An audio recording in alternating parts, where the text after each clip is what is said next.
things are possible. Only fear not, little flock, from the cross. He went for his own. He all power in the world is given to him for the flock of his love. What's the Christmas star say now? Oh,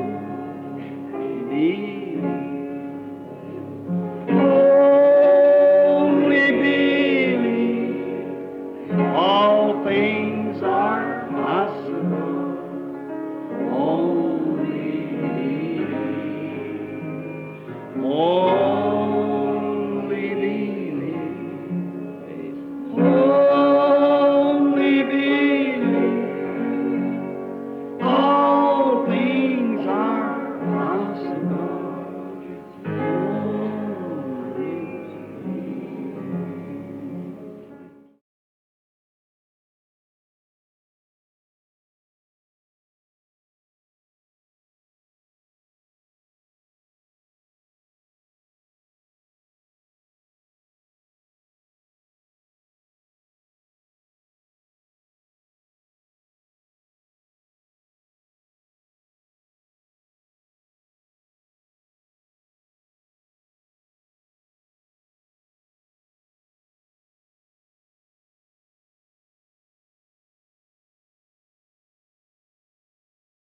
Alors, tous ensemble, reprenons bien fort maintenant.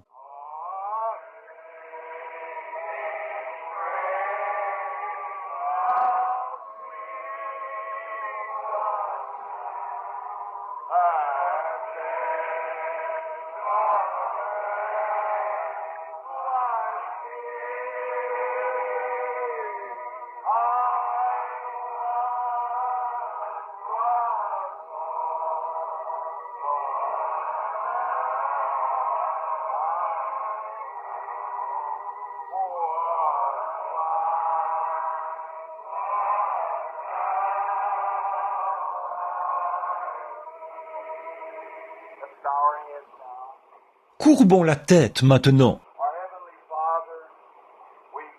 Notre Père Céleste, nous te remercions pour le grand privilège que nous avons de venir vers toi. Premièrement, nous ne pouvons venir que par Christ. C'est pourquoi nous faisons précéder notre prière de son nom. Ainsi, nous savons par sa parole que tu nous exauceras, car nous le demandons en son nom.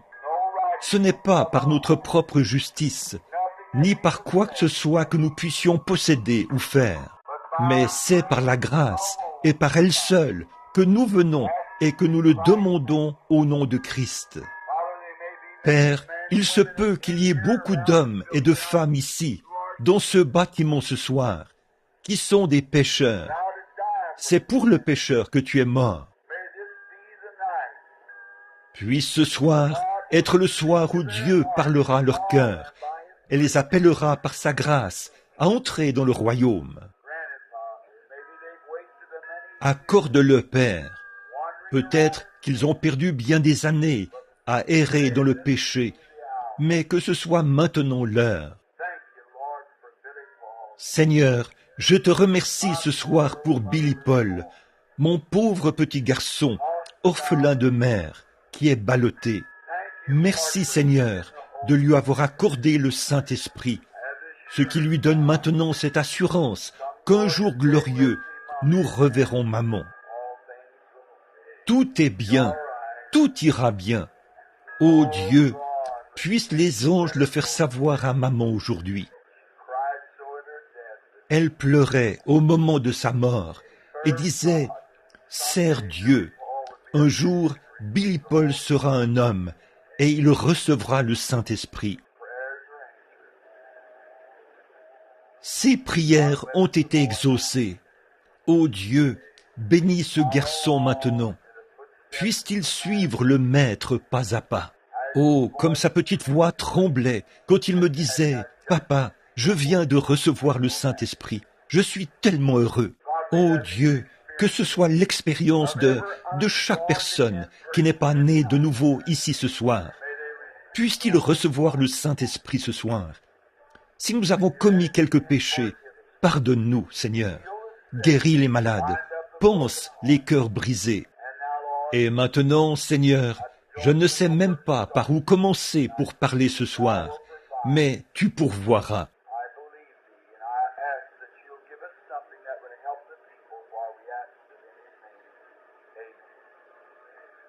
Je crois en toi, et je te prie de nous donner quelque chose qui aidera les gens, car nous le demandons en son nom. Amen. Juste pour lire un peu ici dans l'Écriture, j'aimerais prendre Ésaïe 35, car mes paroles failliront, mais la parole de Dieu ne faillira jamais. Par conséquent, aucun service n'est complet s'il n'est pas précédé de la lecture de l'Écriture. Le désert, les pays arides se réjouiront, la solitude s'égayera et fleurira comme un narcisse. Elle se couvrira de fleurs et tressaillira de joie, dans des chants d'allégresse, cris de triomphe, et la gloire viendra au Liban. Lui sera donnée la magnificence du Carmel et de Saron. Ils verront la gloire de l'Éternel, la magnificence de notre Dieu. Fortifiez les mains languissantes et affermissez les genoux qui chancellent. Dites à ceux qui ont un cœur troublé, prenez courage, ne craignez point. Voici votre Dieu. La vengeance viendra, la rétribution de Dieu. Il viendra lui-même et vous sauvera. Il s'ouvriront les oreilles des sourds. Alors le boiteux sautera comme un cerf, et la langue du muet éclatera de joie. Car les eaux jailliront dans le désert, et des ruisseaux dans la solitude. Le mirage se changera en étang, et la terre desséchée en source d'eau. Le repaire qui servait de gîte aux chacals croîtront des roseaux et des joncs. Il y aura là un chemin frayé, une route, la voie sainte. Nul impur n'y passera. Elle sera pour eux seuls. Ceux qui la suivront, même les insensés, ne pourront s'égarer. Sur cette route, point de lion, nulle bête féroce ne la prendra, nul ne s'y rencontrera. Les délivrés y marcheront, là. Les rachetés de l'Éternel retourneront, ils iront à Sion avec chant de triomphe, et une joie éternelle couronnera leur tête. L'allégresse et la joie s'approcheront, la douleur et les gémissements s'enfuiront. Puisse le Seigneur ajouter ses bénédictions à la lecture de sa parole. Ce soir, si Dieu le veut, je veux vous parler juste quelques instants. Je vais surveiller ma montre ici pour ne pas vous garder trop longtemps ce soir.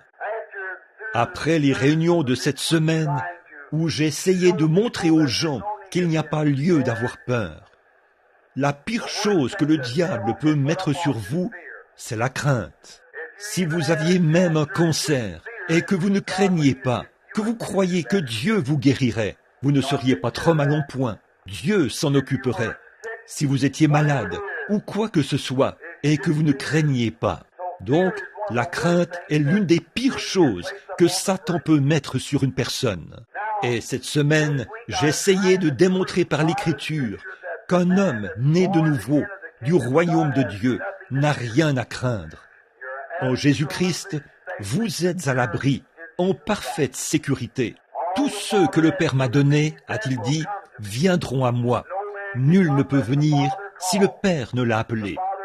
Le Père doit le conduire jusqu'à moi, et je ne mettrai pas dehors celui qui vient à moi. Et tous ceux, personne ne peut les ravir de la main de mon Père. Personne n'est plus grand que lui. Celui qui écoute mes paroles et qui croit à celui qui m'a envoyé a la vie éternelle. Il ne vient point au jugement, mais il est passé de la vie, de la mort à la vie. celui qui mange ma chair et qui boit mon sang a, non pas aura, mais a, au présent, la vie éternelle, et je le ressusciterai au dernier jour. N'attristez donc pas le Saint-Esprit de Dieu, par lequel vous avez été scellés jusqu'au jour de votre rédemption. Voilà, c'est ça, scellés et mis à part, jusqu'au jour de votre rédemption. Non pas d'un réveil à l'autre, mais jusqu'au jour de votre rédemption. Oh, combien le Saint-Esprit est venu ce matin et nous a bénis alors que nous en parlions. Il nous a retenus ici jusqu'à 13h30 ce matin, alors qu'on était là depuis 9h30. Oh, combien il nous a bénis. Maintenant, ce soir, je veux parler de... Ésaïe a dit ici, il y aura là un chemin frayé et une voie sainte. Maintenant, je veux parler de la voie de Dieu. La voie de Dieu qui a été préparée pour nous. Maintenant, si j'allais à New York, la meilleure chose que je puisse faire ne serait pas de chercher à connaître ma position géographique et de me diriger vers le nord. Mais la meilleure manière de faire serait de me procurer une carte et de suivre la carte, pas vrai? Le chemin frayé, sinon j'aurais des ennuis. Il n'y a pas de raccourci dans le royaume de Dieu. Vous savez, si nous essayons de prendre un raccourci, nous finirons par nous retrouver quelque part dans un étang et nous nous enliserons. Et c'est ce que nous faisons quand nous quittons l'ancienne grande route de Dieu. Dieu a frayé un sentier, une voie. Quand les enfants d'Israël sont sortis du pays d'Égypte, ils ont suivi le sentier de Dieu. Ils menaient jusqu'à la mer Rouge. C'est étrange que le sentier de Dieu mène dans cette direction-là, mais son sentier passait à travers la mer. Alors, quand le moment de la confrontation est venu et qu'Israël s'est trouvé là, devant la mer, le sentier de Dieu passait à travers la mer.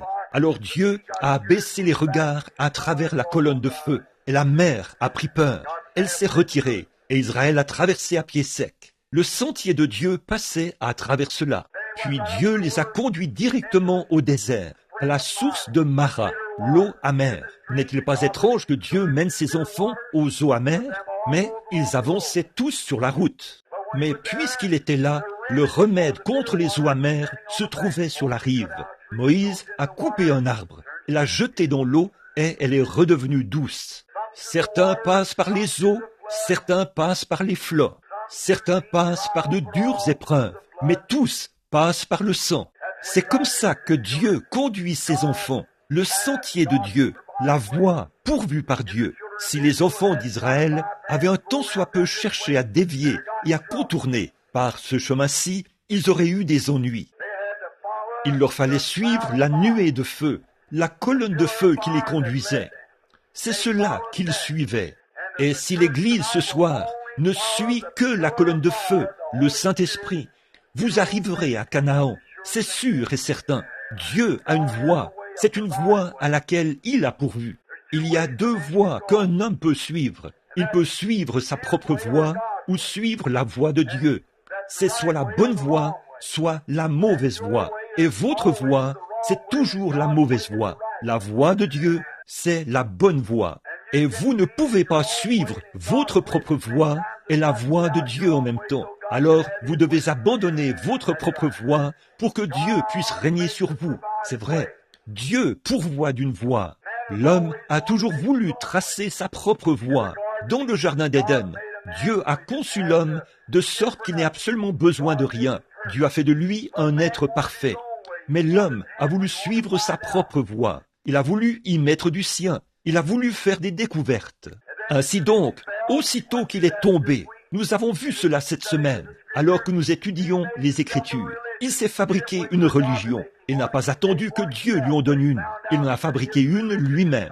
Mais il a vu que sa religion, sa couverture, ne faisait pas l'affaire. C'est ainsi qu'a toujours été l'homme. Il veut suivre sa propre voie. Mais Dieu avait un moyen. Alors l'homme a cousu des feuilles de figuier dont il s'est couvert, lui et sa femme. Mais quand il s'est retrouvé devant Dieu, il a vu que ça ne ferait pas l'affaire. Et je vous le dis, mes amis, il y a eu beaucoup d'hommes, et il y en a encore ce soir, qui, une fois au bout du chemin, découvriront que cette petite religion superficielle à laquelle vous vous accrochez ne fera pas l'affaire, à moins d'être né de nouveau, rien d'autre ne fera l'affaire. Jésus a dit, si un homme ne naît d'eau et d'esprit, il n'entrera point dans le royaume. Aucunement, peu importe s'il est méthodiste, baptiste, presbytérien, peu importe qui il n'y entrera pas tant qu'il ne sera pas né d'eau et d'esprit. Être né signifie qu'il a été changé. Pour qu'il naisse, il lui faut mourir, premièrement. Donc, vous devez mourir à vous-même et naître de nouveau en Jésus-Christ. C'est vrai.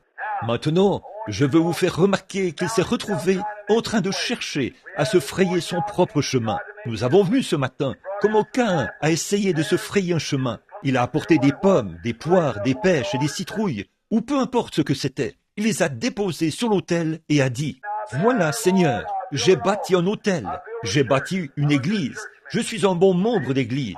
Voyez, je vais à l'église tous les jours, je suis venu ici et j'ai bâti l'autel, j'y ai déposé le sacrifice. Maintenant, je vais m'agenouiller et prier.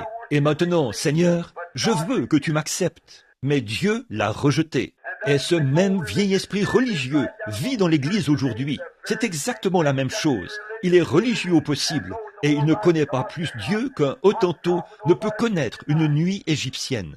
Vous savez que c'est la vérité. Les esprits religieux, n'allez pas croire que Staline est l'Antichrist. La Bible dit, les deux esprits seraient tellement proches, au point de séduire, s'il était possible, même les élus. Nous voyons que Judas Iscariote est venu là, puis il est allé prêcher l'évangile et s'est réjoui. Il est revenu en hurlant et en poussant des cris, et il passait du bon temps avec les autres disciples. Matthieu, chapitre 10. Mais il a continué d'aller avec les disciples. Pourtant, il était le diable incarné, mais il continuait d'aller avec eux. Et Jésus était Dieu incarné, le Caïn et l'Abel du jardin d'Éden. Mais quand est venu le moment pour lui d'aller à la Pentecôte pour recevoir la bénédiction, il s'est montré sous son vrai jour. Et quand on se met à dire qu'il faut naître de nouveau et recevoir le baptême du Saint-Esprit, 9 fois sur 10, les esprits se montreront sous leur vrai jour. Ils feront voir ce qu'ils sont. Ils diront, ça, c'est du fanatisme. Laissez ça de côté. Frère, c'est la voie pourvue par Dieu pour l'homme aujourd'hui. Alléluia! Regardez, Dieu a toujours pourvu d'un moyen. Dieu est dans l'obligation de pourvoir d'un moyen. Dieu pourvoit d'un moyen pour la nature. Pourquoi ces grandes inondations partout dans le pays? On a abattu tous les arbres et tout, ce qui a laissé libre cours à la circulation de l'eau. Vous construisez des barrages, là, quelque part, et vous fermez le lit de la rivière. Voilà que l'eau se trouve un autre chemin. Vous interférez avec la nature. Dieu avait pourvu d'une voie. C'est ça la cause des inondations. Tout ce que Dieu a fait est parfait. Et chaque fois que l'homme s'en mêle, il rend ces choses imparfaites. C'est vrai. Eh bien, prenons par exemple le cas des canards. J'aime observer les canards pendant les saisons où je vais chasser dans la montagne. J'irai là-bas à l'automne. Eh bien, là-bas, les canards viennent tous de la Louisiane pour s'y rassembler. Ils vont là-bas dans les marécages. Puis, ils se dirigent vers le nord et s'y installent. Ils font leur nid et élèvent leurs petits canetons. Ainsi, les petits grandissent. Et vers le mois de septembre, à cette période de l'année, ou à la fin septembre. Et puis, le brave petit canard mâle, il n'a jamais quitté cet étang. Il est simplement là, dans l'étang. Au bout d'un moment, le givre se met à gagner le sommet de la montagne. Un peu de neige tombe là-haut et une brise froide balaye la montagne. Ce petit canard ressent cela. Eh bien, il n'a jamais été ailleurs que sur cet étang. Il n'a pas encore un an. Il lève la tête, pointe son petit bec en l'air, file au milieu de l'étang et se met à faire coin, coin. Tous les canards de l'étang viennent vers lui. Chaque canard de l'étang sait qu'il est né chef. Et sans boussole ni rien, ce petit canard prend son envol, quitte cet étang et se dirige tout droit vers la Louisiane, vers les rizières, directement là-bas. On dirait que les chrétiens devraient avoir un peu de cet instinct de canard, de toute façon. N'est-ce pas? C'est vrai. Très bien. Pourquoi? Vous dites, c'est l'instinct. Non, ils suivent la voie pourvue par Dieu. Dieu leur a donné un moyen, un instinct pour les y conduire. Et ils croient cela.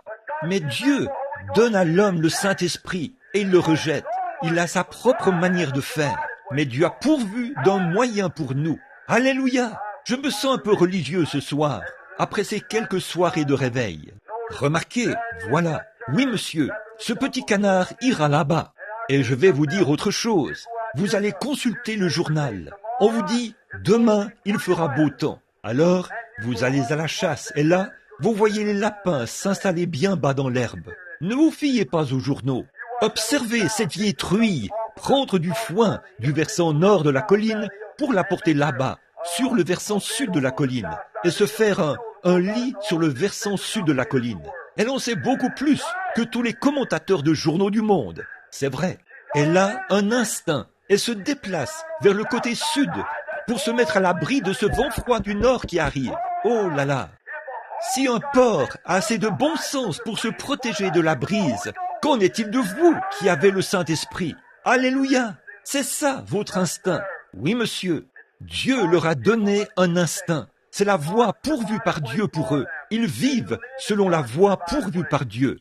Prenez une fleur qui meurt et qui disparaît dans le sol. Ce n'est pas sa fin. Elle reviendra à la vie. Dieu a pourvu d'un moyen pour elle, et elle y croit.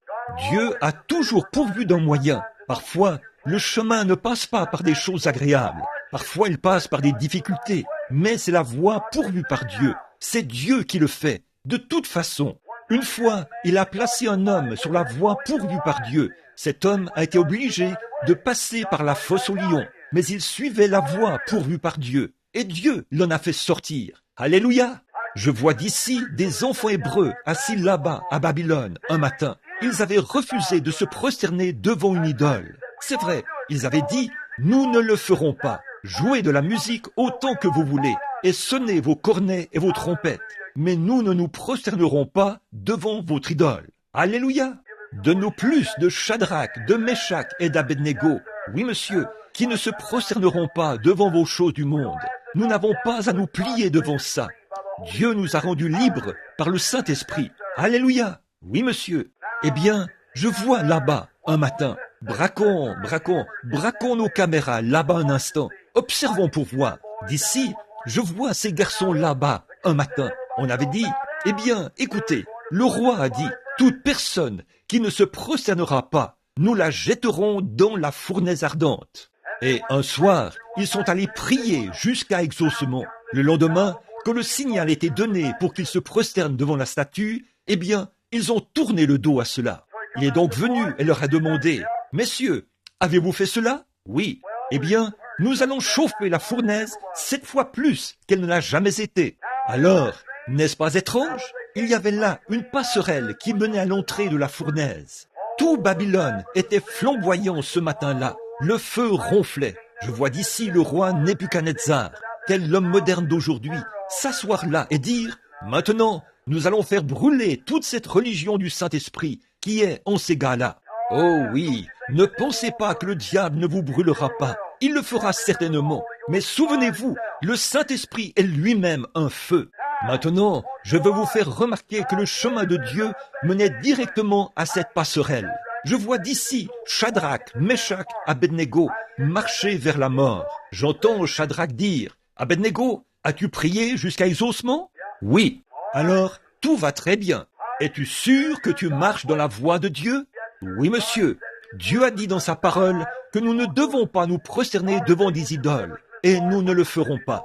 Dieu est capable de nous délivrer de cette fournaise ardente, mais s'il ne le fait pas, ça nous est égal. Nous ne nous prosternerons pas. Nous suivons la voie que Dieu a pourvue. J'entends quelqu'un dire, « Êtes-vous vraiment sûr que vous vous retrouvez dans la voie pourvue par Dieu ?» Oui. Alléluia. Certains disent, « Eh bien, ne pensez-vous pas que tous ces gens-là pourraient avoir raison plutôt que vous ?» Non, monsieur, la Bible dit, et nous nous en tenons à cela. Et les voilà qui continuent de gravir la passerelle. La chaleur intense était presque, elle a même tué les hommes qui les amenaient. Ils étaient presque sur le point d'y entrer. Dieu n'avait pas dit un mot. Ils continuaient de suivre la voie pourvue. Ils se sont avancés jusqu'à l'entrée de la fournaise. À peu près au moment où ils se préparaient à entrer dans la fournaise ardente, vous savez, je vois un tableau terriblement sombre ici devant moi, en ce moment même. Des hommes qui essaient d'être fidèles à Dieu, qui suivent la voie pourvue par Dieu, et les voilà sur le point d'être brûlés. Quel tableau! Remarquez, chaque fois qu'il se passe quelque chose ici en bas, il se passe quelque chose là-haut, au même moment. Regardons un peu là-haut pour voir ce qui se passe. Je le vois là, debout, vêtu de ses vêtements princiers. Alléluia! Je vois venir premièrement de sa droite un grand et puissant ange du nom de Michel. Il y en a un là-haut, le saviez-vous? Je peux l'entendre arriver en courant à côté de lui et dire « Maître !» Je le vois tirer son épée de son fourreau comme ceci et dire « As-tu jeté un coup d'œil là-bas, à Babylone, ce matin ?» Il y a des hommes qui suivent la voie pourvue par Dieu. Il y a des hommes qui sont prêts à sceller leur témoignage ce matin. Nos frères sont sur le point d'être brûlés. Je peux l'entendre dire « Permets-moi d'aller là-bas. Je vais changer le tableau. » Je crois qu'il aurait pu le faire. Je le crois. Je peux l'entendre dire « Non, je ne peux pas te laisser y aller. Gabriel, tu as toujours été ou plutôt Michel, tu as toujours été un très bon ange. Va et remets ton épée dans le fourreau. Mets-toi là, au garde à vous. Voici venir un autre ange du nom d'Absinthe. C'est lui qui rend les eaux amères. Le voici qui s'avance et dit « Maître, regarde là, en bas. Toutes les eaux sont sous mon contrôle. Tu m'en as remis le contrôle lors de la destruction antédiluvienne. Et j'ai inondé le monde entier, tout le monde, sauf Noé et les siens. Alors a-t-il dit « Permets-moi d'aller là-bas, et je vais inonder Babylone, de sorte qu'elle soit rayée de la carte. » Je peux l'entendre dire « Absinthe, tu en es capable, c'est vrai, mais je ne peux pas te permettre d'y aller. C'est un travail qui n'est réservé qu'à un homme. » Oh, je le vois qui se lève, comme ça. Les voilà, sur le point de faire le dernier pas. Je le vois qui tend la main, là, et dit un gros orage, suspendu quelque part là-bas. « Viens ici !» Oh là là, et il lui a obéi. Je le vois, je l'entends dire, « Vent d'Orient, du Nord, d'Occident et du Sud, venez ici transporter cet orage. Je vais vous chevaucher comme des chevaux. Je vais m'asseoir sur cet orage ce matin, comme sur un char. Je descends moi-même à Babylone. Alléluia! Je le vois qui tend la main, saisit un éclair en zigzag et le fait zigzaguer d'un bout à l'autre du ciel, comme ça, alors qu'ils font leur dernier pas sur la voie pourvue par Dieu. Et à peu près au moment où ils atterrissent là-dedans, Dieu passe par la mer de la vie, ramasse un rameau. Et voilà qu'il se trouve là, à l'intérieur, en train de les éventer. Alléluia! Il est toujours là quand l'homme suit la voie pourvue par Dieu. Oui, monsieur. Une fois, il y avait un vieux prédicateur charlatan, un vieux prédicateur de la sainteté là-bas, il y a longtemps, du nom de Noé. Il disait, vous savez, il pleuvra, un orage viendra. J'entends d'ici les gens aller partout et dire, dites donc, avez-vous entendu ce vieil exalté là-haut? Il a dit, il pleuvra. Eh bien, il n'a jamais plu sur la terre. Et il pleuvra? Comment? D'où viendrait cette eau? Eh bien, allons examiner cela par la science pour voir s'il y a de l'eau là-haut. Eh bien, non, il n'y a pas d'eau là-haut. Qu'est-ce qui ne va pas? Ce vieux prédicateur n'a plus toute sa tête. Mais Dieu avait dit que cela arriverait. Dieu avait dit, Noé, prépare une arche pour le salut de ta maisonnée, pour le salut des tiens. Et Noé avait eu assez de bon sens pour le faire. C'est tout. Il était allé préparer l'arche. J'entends d'ici quelques-uns là, à cet endroit, qui parlaient un jour, là-bas dans la zone commerciale. Certains disaient, « Hé, qu'en est-il de cette histoire de pluie qu'il raconte là-bas? Cette histoire que raconte ce vieux prédicateur charlatan, disant qu'il pleuvra là-haut. Avez-vous déjà entendu pareille chose? » Et là, il prétend suivre la voie pourvue par Dieu. Il la suivait. Amen. Tout à coup, le tonnerre s'est mis à gronder et les éclairs à briller. Je vois la vieille grosse maman chameau là-bas, qui lève les yeux et dit, « Papa chameau, as-tu entendu cela? C'est le tonnerre. C'est ce que Noé avait dit. Allons dans l'arche. » Et les voilà qui descendent la colline. Et voilà papa cheval et maman cheval. Et tous les autres couples qui entrent dans l'arche, les uns à la suite des autres. Dieu a fermé la porte et a envoyé la pluie. Noé suivait la voie pourvue par Dieu. Certains de ces gens ont enfourché des rondins et ont dit « Ceci me maintiendra au-dessus des flots ». Mais laissez-moi vous dire que quand les orages ont commencé à se déchaîner, l'arche a flotté. Alléluia! Pourquoi? Ils suivaient la voie pourvue par Dieu. Dieu bénira toujours les gens qui suivent la voie qu'il pourvoit. Il n'a jamais pourvu d'un rondin. Il n'a jamais pourvu de ceci. Il a pourvu d'une arche.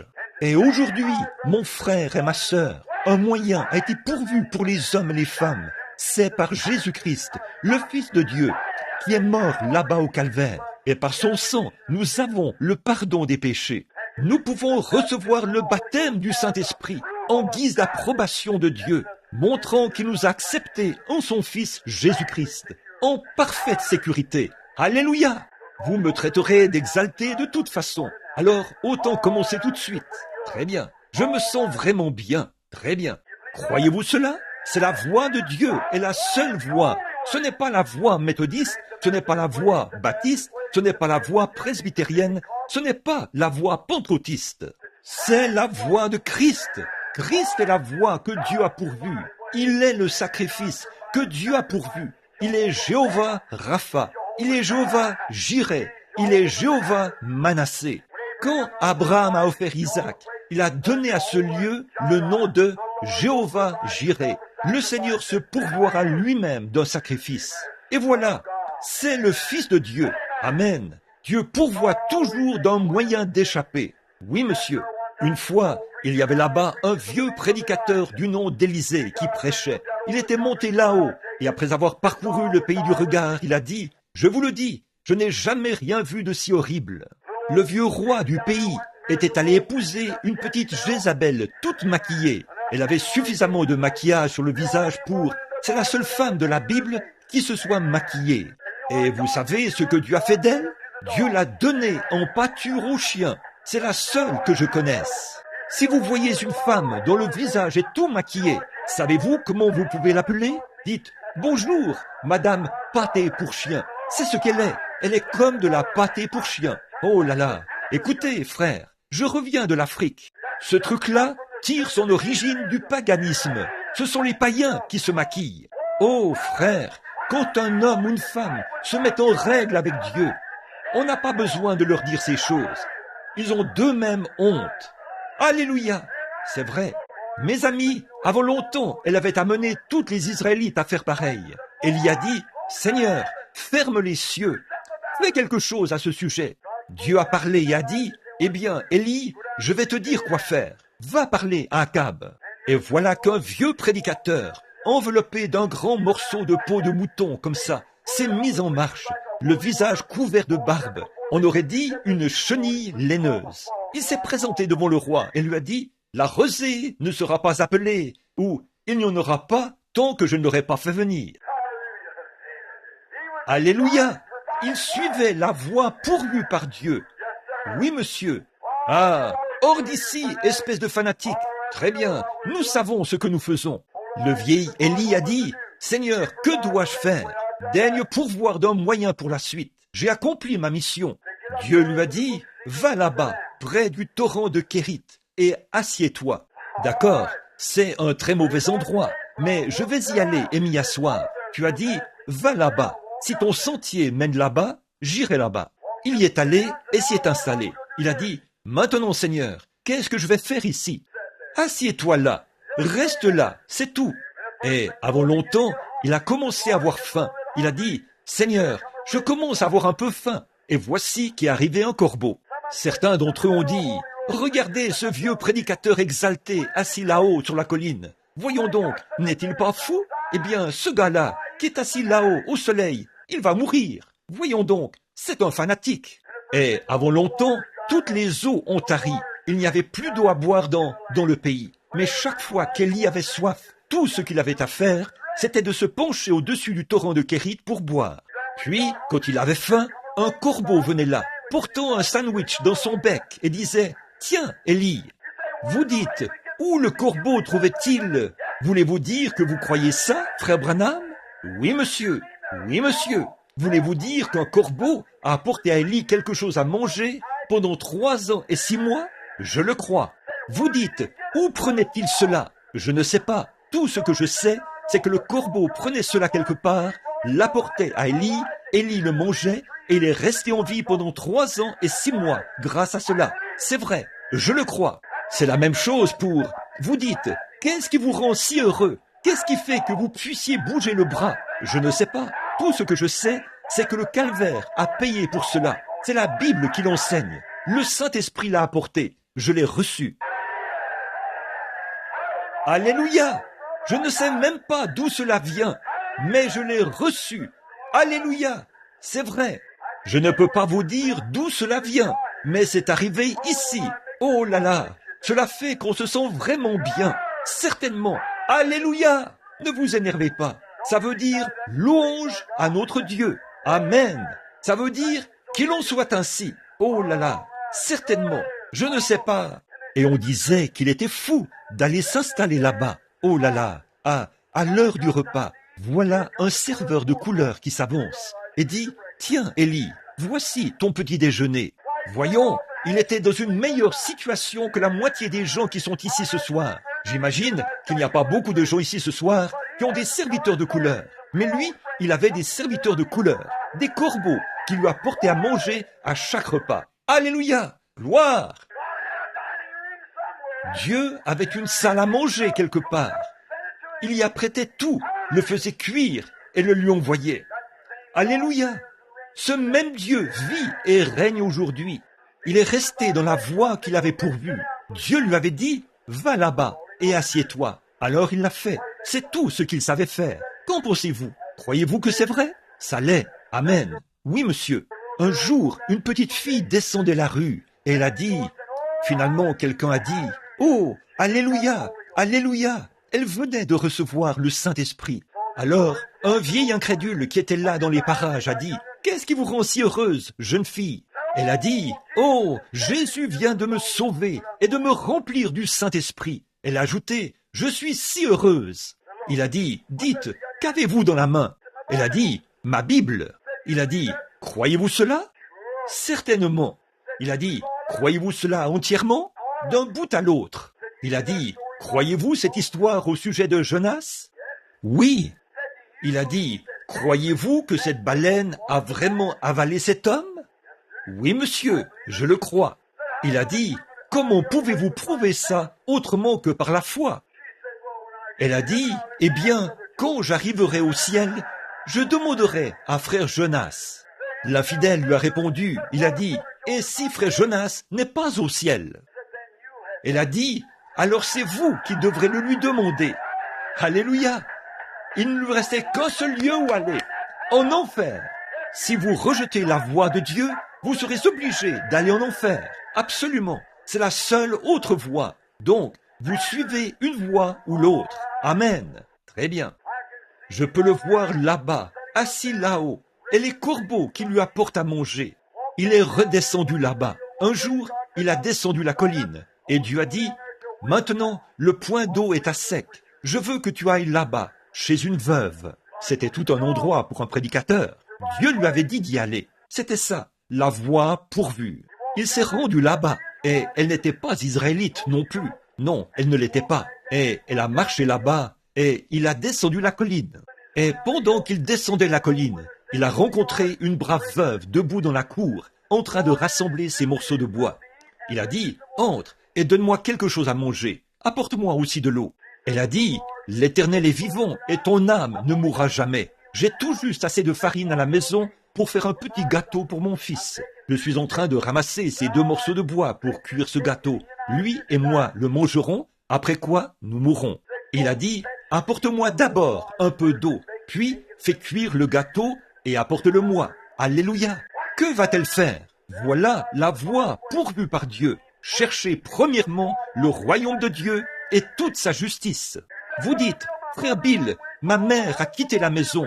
Mon mari ne veut plus vivre avec moi. Cherchez premièrement le royaume de Dieu et sa justice. Alléluia. Toutes ces autres choses seront données par-dessus. C'est vrai. Comment ferais-je, frère Bill? Allez-y, faites-le. Jésus a dit, suis-moi. C'est vrai. Gardez votre œil en bon état. Très bien. Elle est très vite entrée. Elle a pris ces 2 morceaux de bois et les a croisés. Vous connaissez la vieille manière indienne de croiser les morceaux de bois? C'était la croix, certainement. Et c'est au beau milieu de cette croix qu'on allumait le feu. C'est là qu'on allumait le feu, dans ce four à galettes. Elle a apporté la galette, l'a donnée au prédicateur. Il s'est tenu là et l'a mangée. Il a dit, maintenant, retourne en faire une pour toi et ton gars, ton fils. Car ainsi dit le Seigneur, le pain ne se videra pas. Et la cruche ne sera pas à sec, jusqu'au jour où Dieu enverra la pluie sur la terre. Alléluia! Quoi? Parce qu'elle avait premièrement cherché le royaume de Dieu, parce qu'elle avait suivi la voie pourvue par Dieu. Dieu l'a récompensée. Croyez-vous cela? Oui, monsieur. Une fois, une femme avait perdu son frère. Il s'appelait Lazare. Oh, c'était un brave garçon. Elle avait de la peine à l'idée de ne plus le revoir. Il est mort. Elle avait envoyé chercher son pasteur, ou l'évangéliste, c'est-à-dire Jésus. Elle était sortie d'une église, et elle avait renoncé à tout ce qu'ils avaient. Elle avait envoyé chercher Jésus pour qu'il vienne et prie, mais il avait tout bonnement poursuivi son chemin.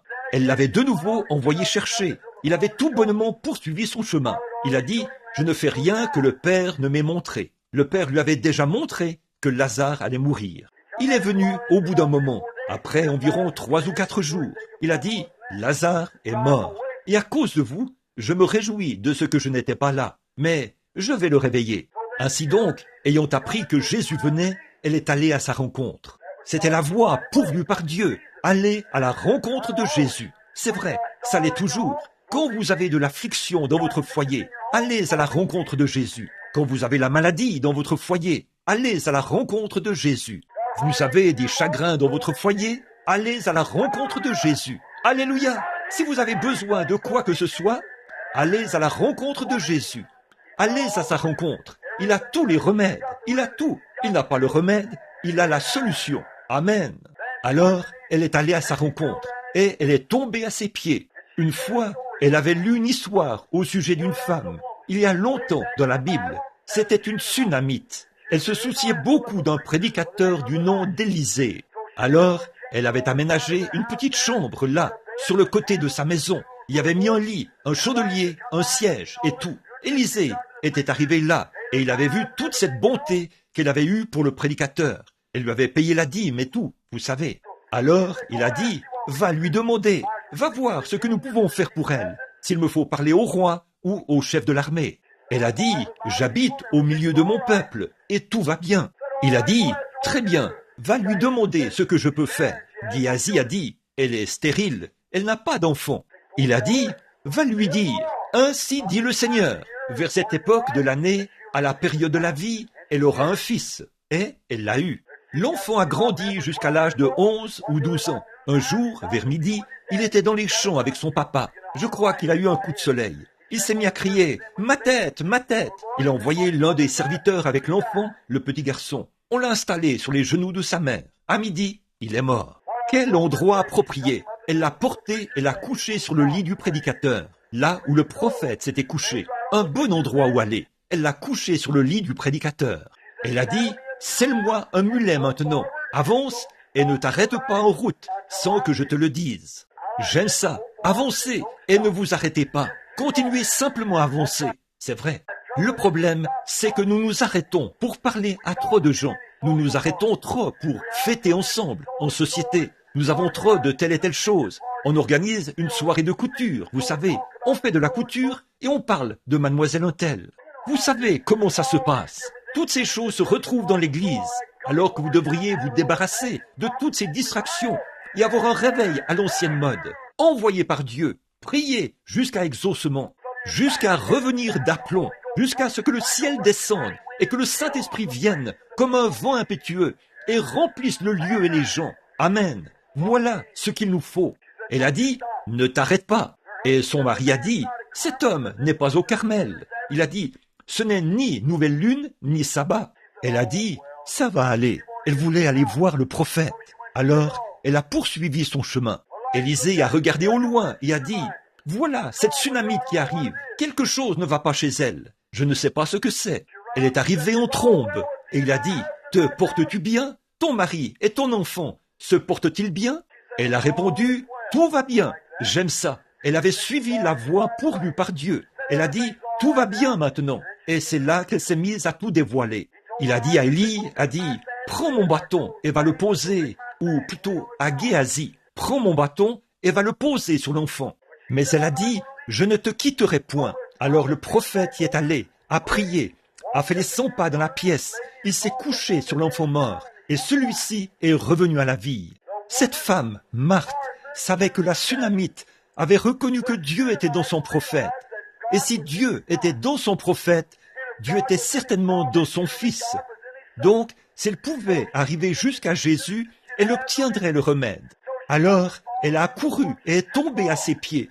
Elle a dit, Seigneur, si c'est ce qu'il était, Seigneur, si tu avais été ici, mon frère ne serait pas mort. Mais maintenant même, tout ce que tu demanderas à Dieu, Dieu le fera. Oh, j'aime ça. Maintenant même, tout ce que tu demanderas à Dieu, Dieu le fera. C'est encore bon ce soir. Vous dites, je suis un pécheur, frère Branham. Maintenant même, tout ce que vous demanderez à Dieu, Dieu le fera. Aie pitié de moi, pauvre pécheur. Il le fera. Si vous êtes malade, aie pitié de moi, Seigneur. Il le fera. Maintenant même.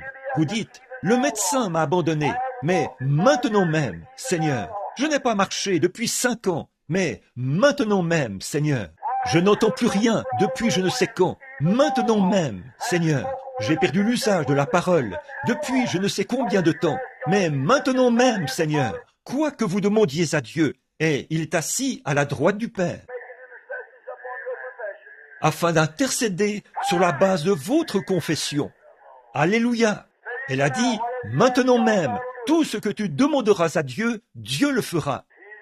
Il s'est redressé et a dit, ton frère ressuscitera. Elle a dit, oh oui Seigneur, à la résurrection générale, au dernier jour, il ressuscitera. Il a dit, je suis la résurrection et la vie. Oh là là, la Bible dit, il n'avait rien pour plaire, ce petit homme d'apparence frêle. Mais il a dit, quand il s'est redressé, voilà, c'était Dieu. Il a dit, maintenant ton frère va ressusciter. Il a dit, je suis la résurrection et la vie, a dit Dieu. Celui qui croit en moi vivra, quand même il serait mort. Quiconque vit et croit en moi ne mourra jamais. Crois-tu cela? Elle a dit, oui Seigneur, je crois que tu es le Fils de Dieu, qui devait venir dans le monde. Il a dit, où l'avez-vous mis? Et il s'est mis en marche vers la tombe. Jésus a pleuré. Il n'y a pas longtemps, une femme a dit, une très brave femme, une femme de la science chrétienne, qui ne croyait pas que Jésus avait la divinité. Elle croyait qu'il était un prophète. Elle croyait qu'il était un brave homme, mais qu'il n'était pas né d'une vierge. Il nie la naissance virginale. Non seulement cela, mais un sondage a montré que 85% des prédicateurs protestants des États-Unis prétendent que la naissance virginale est une imposture. C'est vrai, la manière dont vous vivez pourrait facilement m'amener à le faire, à le penser. C'est l'exacte vérité. Ils croyaient que c'est une imposture. Et il y avait même un plus grand pourcentage de prédicateurs qui ne croyaient pas que Jésus reviendrait sous une forme visible. Ce n'est pas étonnant que nous ayons besoin d'un réveil. Frères, écoutez bien, on entend tellement parler de réveil aujourd'hui. Nous n'avons jamais eu de réveil.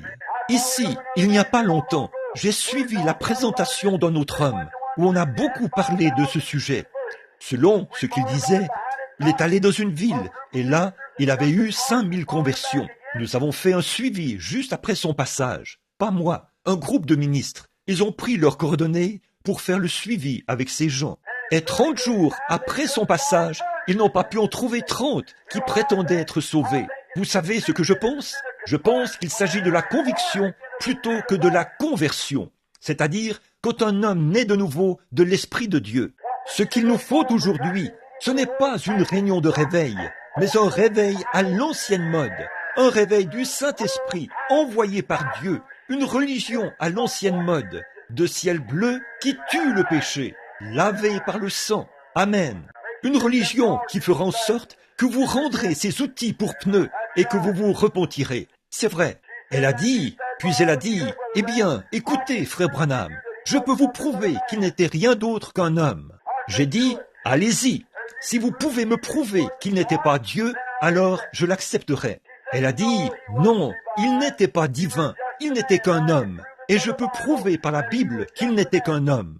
J'ai dit, si vous pouvez le prouver par la Bible, alors je l'accepterai. Elle a dit, êtes-vous prêt? J'ai dit, je le suis. Elle a dit, quand il est allé là-bas, dans Jean 11, quand il est allé au tombeau de Lazare, il a pleuré. J'ai dit, qu'est-ce que cela a à voir avec ça? Elle a dit, eh bien, voilà la preuve qu'il n'était rien d'autre qu'un homme. Il pleurait. J'ai dit, écoutez madame, il était un homme, c'est vrai, mais il était plus qu'un homme. Il était un homme Dieu. Dieu était en Christ, réconciliant le monde avec lui-même. Oui, monsieur, il est venu pour faire la volonté du Père. Il a suivi la voie pourvue par Dieu. Il n'a jamais regardé à droite ni à gauche. Il a fait ce que Dieu lui disait de faire. Il était la voie pourvue par Dieu. Et sur le chemin, il menait vers Lazare. Il a pleuré. Il était un homme quand il pleurait. Mais quand il s'est tenu là, près du tombeau, où se trouvait un homme mort depuis 4 jours, rongé par les vers de sa peau, qui entraient et sortaient de son corps, et dont la puanteur se répandait, quand il a dit « Lazare, sors !» Un homme qui était mort depuis 4 jours s'est levé sur ses pieds et a repris vie. Là, c'était plus qu'un homme. Alléluia! Oui, monsieur, il était un homme quand il pleurait, mais quant à la résurrection, il était Dieu.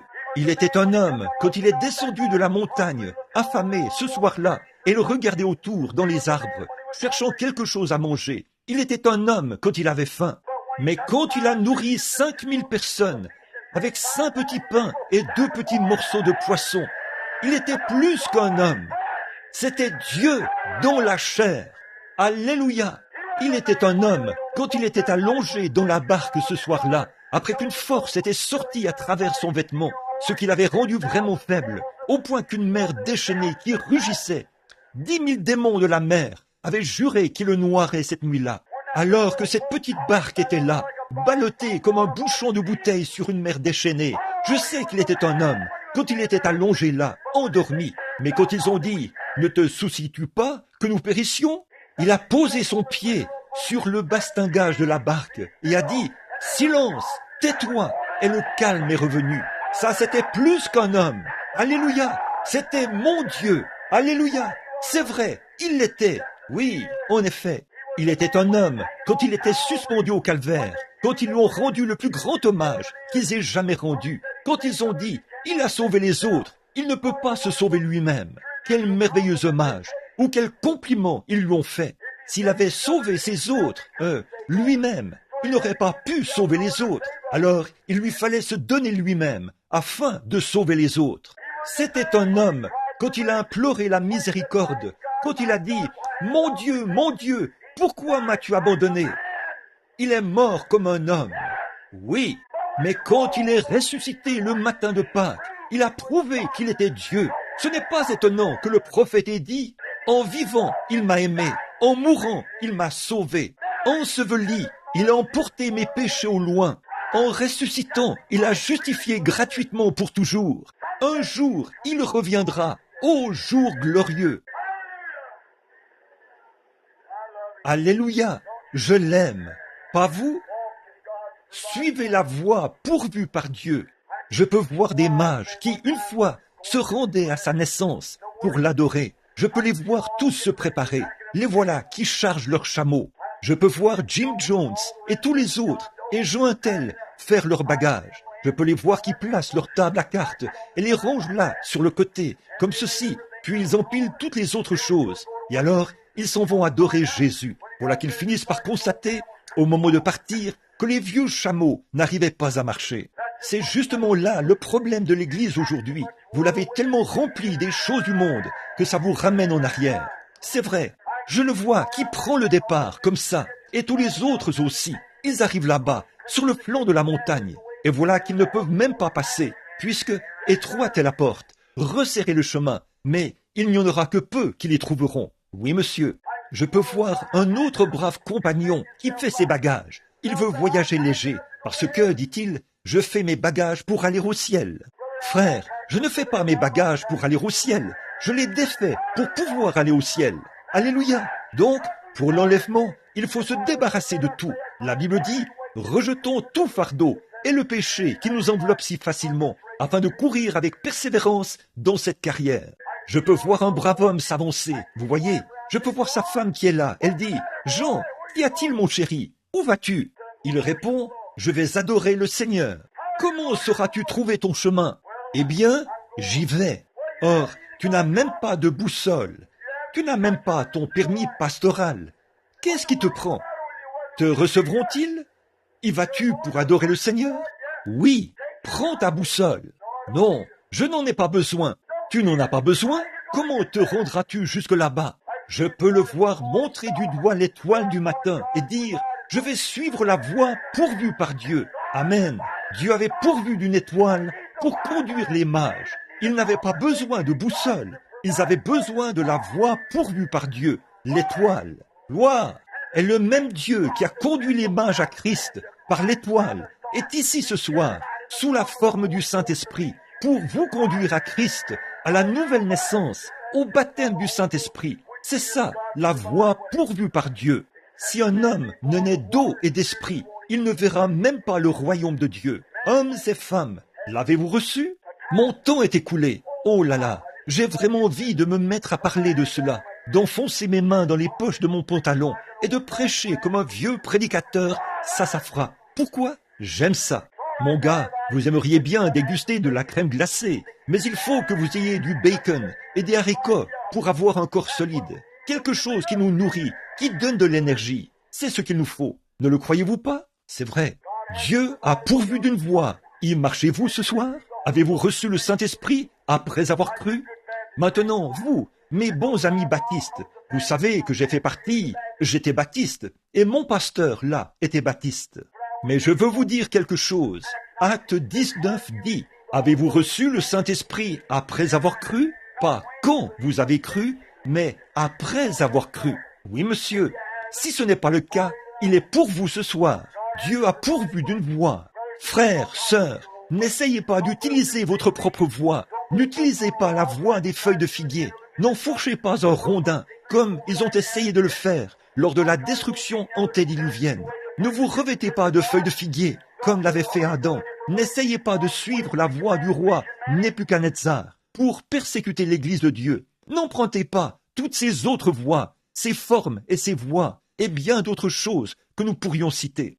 N'y allez pas comme les pharisiens, qui étaient des gens très religieux, et qui disaient « Maintenant, écoutez, nous sommes haut placés. S'il se passe quoi que ce soit, nous le saurons. » Et Dieu s'est glissé là-bas, a fait naître un enfant dans une crèche à Bethléem, l'a fait venir dans le monde, puis l'a fait quitter le monde par la peine capitale, et ils n'en ont rien su. C'est vrai, la voie pourvue par Dieu. Oh, une fois, il y avait une femme, elle avait dépensé tout son argent. Alléluia! Les médecins ne pouvaient lui faire aucun bien. Et un jour, elle était sur le point de s'évanouir. Elle était atteinte d'une perte de sang depuis de très longues années.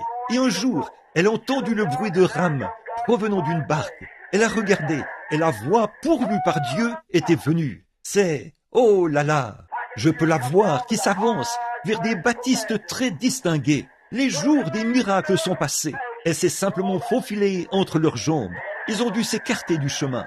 Je la vois qui arrive là, chez Brigham Young, et toutes ces femmes. Elle a tout simplement continué son chemin. Qu'a-t-elle dit? Je les entends dire, arrêtez-vous, où allez-vous, puisque le médecin ne peut rien faire pour vous. Où allez-vous donc? Je vous ai vu là-bas, souffrant d'une perte de sang. Elle a dit, je suis la voie pourvue par Dieu. Où est-elle? J'espère que ce n'est pas de cet hypocrite-là que vous parlez. C'est là que ça se trouve. J'y vais de ce pas. Elle s'est frayée un chemin ici et là, jusqu'à ce qu'elle arrive auprès de cet homme-là. Et il faisait partie de ce genre d'église-ci, de ceci et de cela. Et tous essayaient de la renvoyer. Mais elle s'est frayée un chemin jusqu'à Jésus. Certains d'entre eux lui ont dit, « Attendez un instant là, ma sœur. Si vous mangez de la viande, vous n'y parviendrez pas. » Elle suivait la voie pourvue par Dieu. Si vous n'avez pas saisi de serpent, vous n'y parviendrez pas. Elle suivait la voie pourvue par Dieu. Elle voulait arriver jusqu'à Jésus. C'est vrai. Je pense à David autrefois. Alléluia. Oui, monsieur. Quand il a dit qu'il y a, là où il a parlé il a dit, goûtez et voyez comme le Seigneur est bon. Son goût est semblable au miel du rocher. Voici une petite description que j'avais l'habitude d'en faire. Quand je pensais au vieux sac qu'il portait ici, sur le côté, un petit sac dans lequel il mettait du miel. C'est ce que faisaient les vieux bergers. Et quand les malades donnaient, les brebis tombaient toutes malades, ils prenaient un peu de miel de leur sac et le mettaient sur un rocher de calcaire. Puis, ils appelaient la brebis malade et faisaient en sorte que cette brebis malade se mette à lécher ce rocher. Et quand elle se mettait à lécher le miel du rocher, elle léchait un peu de ce calcaire alors qu'elle léchait le miel. Et vous savez ce qui arrivait? La brebis malade se rétablissait. Maintenant, frère, regardez, j'ai un sac entièrement rempli de cela ce soir. Je ne vais pas le mettre sur l'église baptiste, l'église méthodiste, l'église presbytérienne ou l'église pentecôtiste. Je vais le mettre sur Jésus-Christ, là où cela doit être. Et vous, les brebis malades, allez-y, léchez, et vous serez certain d'en retirer quelque chose. Oui, monsieur, léchez-le, comme ce vieil homme. Soyez ensevelis et léchez-le. Vous retirerez quelque chose. Ne prêtez aucune attention à ce que dit votre Église. Prêtez attention à Christ. Suivez-le, car c'est en lui. Il est l'Église. Je vois. Suivez la voie pourvue par Dieu. Il n'a jamais dit que les méthodistes étaient la voie pourvue par Dieu. Et il n'a pas dit non plus que les baptistes l'étaient, ni aucune autre Église. Il a dit « Je suis le chemin, la vérité et la vie ». Vous dites « Eh bien, comment puis-je savoir que je suis en lui ?» Nous avons tous été baptisés dans un seul esprit pour former un seul corps, pour devenir les membres de ce corps. 1 Corinthiens 12, c'est vrai, soumis à Dieu, à ses... Tout ce qu'il a dans son royaume nous appartient. Il prend son gros carnet rempli de chèques, au bas desquels il signe son nom, et il dit « Tiens mon fils, tout ce dont tu as besoin, va te le procurer. Amen. N'ayez pas peur de les remplir. Remplissez-les et encaissez-les. Dites « Merci Seigneur. Alléluia. La chose s'accomplira. Tout ce que vous demanderez. » Marc 11, 24. En priant, croyez que vous le recevez, et cela vous sera accordé. Signez le chèque. Dites « Seigneur, j'ai besoin de guérison. » Détachez-le. Dites « Voilà Seigneur, au nom de Jésus, je demande ma guérison. » Dites « Merci Seigneur. » Et continuez votre chemin. Croyez à cette guérison. Elle vient directement à vous, comme les corbeaux qui ont apporté cette nourriture à Élie. C'est ça. Vous dites « J'ai besoin du salut pour mon âme. » Qu'allez-vous faire? Écrivez simplement et dites « Tu as dit, venez à moi, vous tous qui êtes fatigués et chargés. Je vous donnerai du repos. » Ça, c'est à moi, Seigneur. Remplissez le chèque. J'ai besoin du salut. Accorde-le-moi, Seigneur. Le voilà. Merci, Seigneur. Et vous repartez avec cela. Avez-vous besoin du Saint-Esprit? Oui, monsieur. Restez dans la ville de Jérusalem jusqu'à ce que vous soyez revêtus de la puissance d'en haut. Après que le Saint-Esprit sera survenu sur vous, vous serez mes témoins à Jérusalem, dans la Judée, dans la Samarie et jusqu'aux extrémités de la terre. Croyez-vous cela? Remplissez le chèque. Signez-le. Envoyez-le et voyez ce qui arrivera. Dieu l'accordera. La voie pourvue par Dieu. Il vous a remis un carnet de chèques. Alors, remplissez-les. Dieu l'a promis. Croyez-vous cela? Certainement. Dieu pourvoit toujours d'une voie. Un jour, il y a eu un jeune homme du nom de Jairus. Oh, il s'était en quelque sorte rattaché à une bande d'incroyants. Comme beaucoup de prédicateurs aujourd'hui, ils se rattachent de la même manière. La Bible dit, ne vous mettez pas sous un joug avec les infidèles. Très bien. Avant longtemps, eh bien, qui a dit ça? C'est vous? Or, la Bible dit, voici les signes qui accompagneront ceux qui auront cru. En mon nom, ils chasseront les démons, ils parleront de nouvelles langues, ils saisiront des serpents, ils boiront des breuvages mortels, ils imposeront les mains aux malades, et les malades seront guéris. Si vous prêchiez cela dans la moitié des églises aujourd'hui, on vous mettrait à la porte. C'est vrai, ils ne connaissent pas la voie pourvue par Dieu, mais c'est ce qu'il a dit, c'est ce que Jésus a dit. Croyez-vous cela? Oui, monsieur. Ainsi donc, s'il l'a dit, amen, je crois cela. Je pense que c'est la vérité, et je suis sa voie, ce qu'il a dit de faire. Et il confirme cela par des miracles et des prodiges qui m'accompagnent. C'est vrai. Alors, faites la même chose. Suivez la voie. C'est pour celui qui veut qu'il vienne. Venez. Dieu vous a appelé. Il faut que vous veniez. Alors venez sans tarder. N'attendez plus. Acceptez cela ce soir. Je vois là ce brave homme. Il s'est joint à eux. Il aimait Jésus, mais il était un peu comme... Il ne voulait pas perdre son prestige, vous savez, les bénédictions. Alors, ils sont sortis. C'est ce qu'ils ont fait. Alors, le Seigneur a dit, maintenant, regardez ce brave homme là-bas. Je l'ai prédestiné à la vie éternelle. Et le voilà qui fréquente cette bande d'incroyants. Je vais donc m'occuper de son cas. Il a simplement laissé sa fille tomber malade. Cet homme a dit, eh bien, je vais faire venir le docteur Untel. Le docteur Untel l'a examiné. Il a dit, Jairus, son pouls devient de plus en plus faible. Je vais te dire ce qu'il y a lieu de faire. Ce serait mieux qu'on fasse ceci ou cela. Et il lui a administré tous les médicaments et tout. La mort a continué à avoir son emprise sur elle. Alors il s'est dit, je me demande si Dieu n'a pas pourvu d'une voie. Oh là là, l'homme qu'il avait tant critiqué au sujet de la guérison divine, où il avait entendu parler de lui, et il avait dit, oui, ah oui, Jairus, ne trouves-tu pas que cet homme est un hypocrite? Non, a dit le Saint-Esprit, il n'est pas un hypocrite. Crois en lui. Oh oui, très bien. Oh, je pense qu'il l'est. Vous voyez, c'est ainsi que sont certains de ces prédicateurs frontaliers. C'est vrai, ils ont peur. Oh, que Dieu ôte de vous cet os de poulet et qu'il vous donne une colonne vertébrale. J'aime bien le témoignage de Buddy Robinson. Il a dit, « Seigneur, donne-moi une colonne vertébrale de la grosseur d'une bille de bois, mais beaucoup de bruit dans le pignon de mon âme, et que je combatte le diable aussi longtemps que j'aurai encore une dent, et après que je le morde avec mes gencives jusqu'à ma mort. » J'aime ça, c'est vrai. Il a dit, « J'avais un vieux chien de chasse. Elle est morte, âgée. Elle a attrapé les ratons laveurs jusqu'à ce qu'il ne lui reste plus une seule dent. Puis, elle attrapait ces ratons laveurs avec ses gencives et hurlait. J'aime ça, c'est vrai, alléluia. » Vous dites, « Frère Branham, je n'ai pratiquement pas d'instruction. Je ne suis pas important. Les prédicateurs me rejetteront. » Revenons donc à notre histoire. Ce qui compte, ce n'est pas la taille du chien dans le combat. C'est la taille du combat dans le chien. C'est ce qu'il en est aujourd'hui. Prenez une position ferme. Je ne vous compare pas à un chien, mais prenez une position ferme. C'est comme ce qu'a dit un vieux chef un jour, alors qu'il se préparait à partir. On a dit, « Comment ça va, chef ?» Il a dit, « Je vais vous dire, mon frère. » Il a dit, « Il y a 2 chiens en moi. L'un est noir et l'autre est blond. Le chien noir veut que je fasse le mal, et le chien blond veut que je fasse ce qui est bien. » Il a dit, « Ils se battent et se querellent continuellement. » J'ai dit, « Chef, lequel des 2 gagne ?» Il a dit, « Ça dépend de celui que chef nourrit le plus. » Ça aussi, c'est tout à fait juste. Oui, monsieur. Très bien, frère. Je vous le dis, ce dont le monde a besoin ce soir, c'est d'une bonne vieille secousse. Jairus a dit, « Attendez un instant, là. L'état de sa fille s'est aggravé. Le seul espoir qu'il leur restait pour qu'elle reste en vie, c'était d'aller voir Jésus. » Ils sont allés à la recherche de Jésus.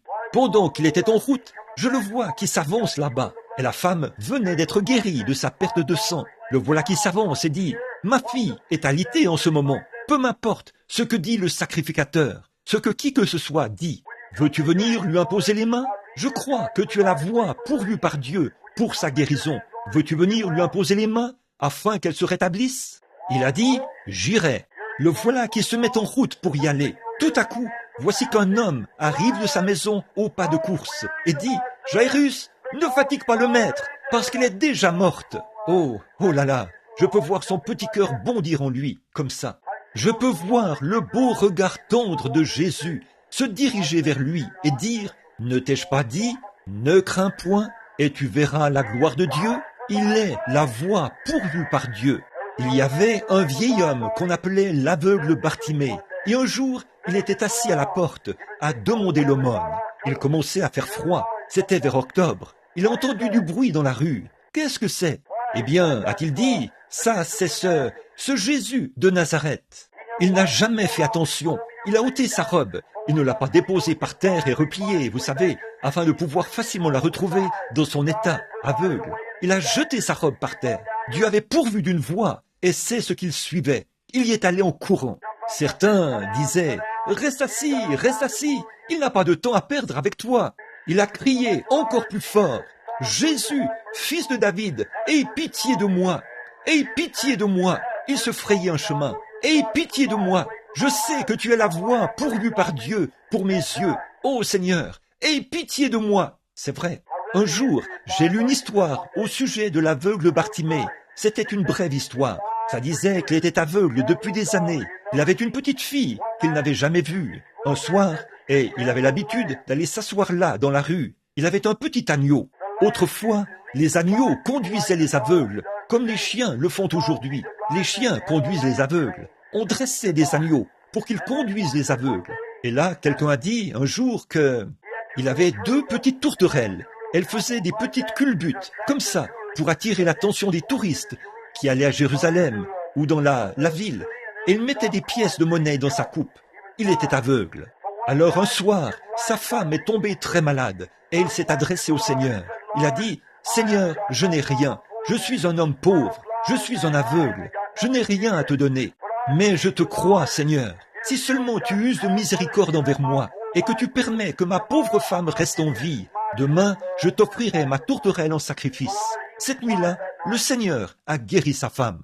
Le lendemain, par l'entremise d'un sacrificateur, il a offert les 2 tourterelles en sacrifice. Alors, il ne lui restait plus que l'agneau. Peu de temps après, sa petite fille est tombée malade. Les médecins ne pouvaient rien pour elle. Il a dit, « Seigneur, il ne me reste plus qu'une chose, a-t-il dit, c'est l'agneau. Mais si tu permets que ma petite fille, que je n'ai jamais vue, si seulement tu permets qu'elle se rétablisse, alors je t'offrirai mon agneau en sacrifice. » Et le Seigneur a guéri sa petite fille. Quelques jours plus tard, il a commencé à marcher dans la rue, et cet agneau le conduisait. Et Caïphe, le souverain sacrificateur, l'a abordé et a dit, « Aveugle Bartimée, où vas-tu » Il a dit, « Ô souverain sacrificateur, je vais au temple, cet agneau qui me conduit au temple, j'y vais pour l'offrir en sacrifice. » « Oh, a-t-il dit, tu ne peux pas faire ça. » Bartimée lui a dit, « Oui. » Il a dit, « Tiens, voici de quoi payer le prix d'un agneau, va en acheter un. » Il a dit, « Je n'ai jamais promis un agneau à Dieu, je lui ai promis cet agneau-ci, cet agneau-ci. » Il a dit, « Aveugle Bartimée, tu ne peux pas offrir cet agneau-là, c'est tes yeux. Sans cet agneau, tu ne peux pas voir. C'est cet agneau-là qui te conduit. C'est tes yeux, aveugle Bartimée. Tu ne peux pas offrir cet agneau. » Il y est dit que le vieil homme a tremblé un peu et a dit, « Ô souverain sacrificateur, Dieu pourvoira d'un agneau pour les yeux de l'aveugle Bartimée. Que Dieu le bénisse. Quand il les a entendus se rapprocher, alors Dieu avait pourvu d'un agneau. Le voilà qui arrive. Il est l'agneau pourvu par Dieu ce soir. Il est l'agneau qui a été pourvu pour nos yeux, vos yeux spirituels. Il est l'agneau qui était pourvu pour votre âme. Il est l'agneau qui était pourvu pour vous permettre d'échapper à l'enfer. Il est l'agneau qui était pourvu pour votre gloire au ciel. Ne voulez-vous pas l'accepter pendant que nous prions, alors que nous courbons la tête? Ô Seigneur Dieu, Créateur des cieux et de la terre, auteur de la vie éternelle, donateur de tout bon don, envoie tes bénédictions sur ces gens. Ces pauvres petits commentaires improvisés, Seigneur. Mais je sais que tu as pourvu d'une voie. Tu as dit, ce qui arriva du temps de Noé arrivera de même à la venue du Fils de l'homme. Un temps de préparation, un temps où un lieu qui devait être préparé pour ceux qui voulaient échapper à la colère. Je prie, ô Dieu, que maintenant même, que cet agneau de Dieu qui avait été pourvu pour les yeux de l'aveugle ou pour la femme atteinte de la perte de sang et qui avait arrêté sa perte de sang, l'agneau qui avait été pourvu pour Lazare qui était mort. Ô Dieu, sois miséricordieux. Quand j'y pense, c'est ce même agneau qui a été pourvu pour mes yeux aveugles un jour. Les frères Maillot m'ont dit il y a 3 ans que je n'avais aucun espoir de retrouver la santé. Dieu a pourvu d'un agneau. Quand tu as envoyé ton ange là-bas, à Greens Mill, et que tu as dit « Va faire ceci », comment pouvais-je le faire devant un monde d'athées et d'incroyants? Mais Dieu a pourvu d'un agneau. Ô Dieu, voici ma pauvre petite église que je suis en train de regarder, Seigneur. Et je pense à des milliers de kilomètres au-delà des mers, des plaines gelées et des icebergs. Combien j'ai été assis là bien des fois, seul dans une pièce à prier. Je pense aux fois où les gens venaient ici et me serraient la main. Le sol recouvert de sciure, les fenêtres qui tremblaient quand le vent soufflait. Je pense au jour où j'ai pris ma propre épouse chérie et que je l'ai déposée ici au pied de la croix et que j'ai prêché à ses funérailles. Je me souviens d'avoir vu mon petit bébé, Seigneur, qui repose là dans ses bras.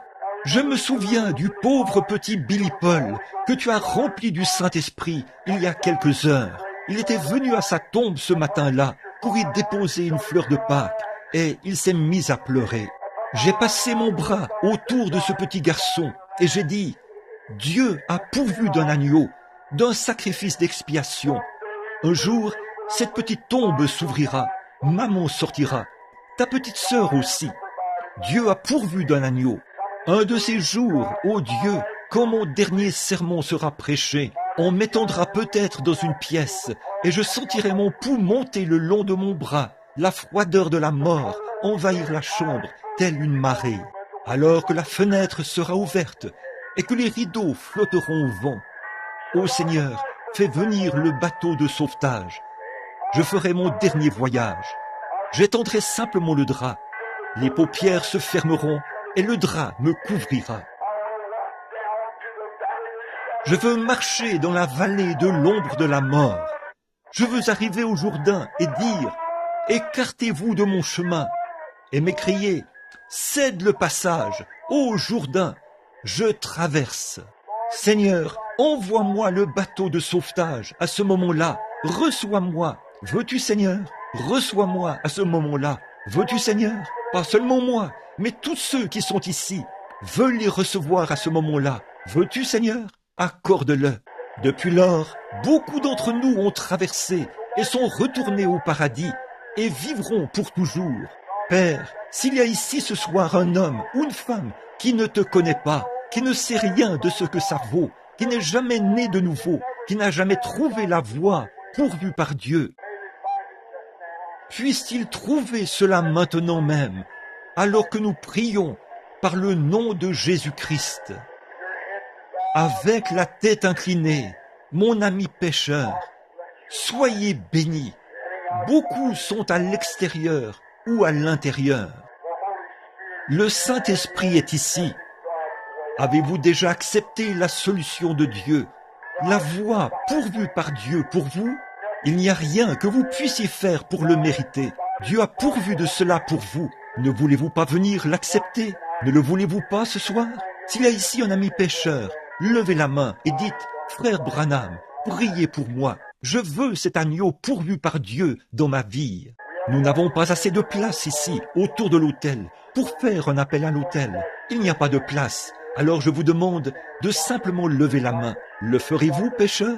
Que Dieu vous bénisse, monsieur. Que Dieu vous bénisse, monsieur. Et que Dieu vous bénisse, sœur. Que Dieu vous bénisse. Et vous aussi. Là-bas, au fond, une fois de plus. Y a-t-il quelqu'un là-bas au fond? Là, à ma droite, maintenant. Que Dieu vous bénisse. Que Dieu vous bénisse. Que Dieu vous bénisse. Quelqu'un d'autre pourrait-il lever la main et dire, souviens-toi de moi. Ô Dieu, accorde-moi la grâce ce soir. La vie de ton agneau. Que Dieu vous bénisse, sœur. Je vous vois, vous qui êtes assises ici. Si vous êtes à l'extérieur, avancez-vous, posez les mains sur le panneau et dites, frère Branham, souvenez-vous de moi. Je veux la voie pourvue par Dieu.